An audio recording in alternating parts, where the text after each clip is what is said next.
বন্ধু বান্ধৱীসকল, কি খবৰ সকলোৱে?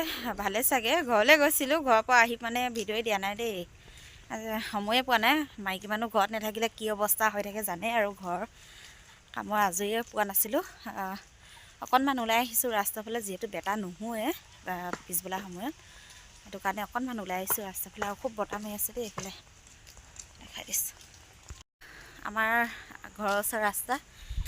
আপুনি এইফালেদি আহিব লাগিব, আপোনাৰ পৰ্বতীয়া বালুগদা হৈ এইটো ৰাস্তাই যায় বাৰেকুৰিলে।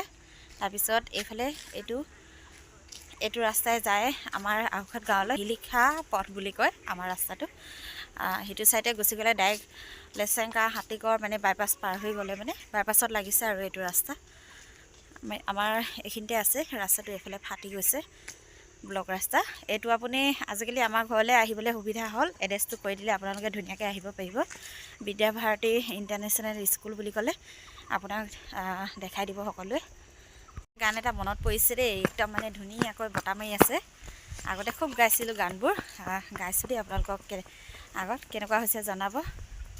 ৰিপ ৰিপকৈ বলিছে ফাগুনৰ পচুৱা, বালাগি হালিছে কহুৱা বিৰিণা, ঘেৰি খোপাতে আনিছা গগনা, সেই কণী গগনাৰ মাতমিয়া, লাহৰি সেই কণী গগনাৰ মাতমিয়া।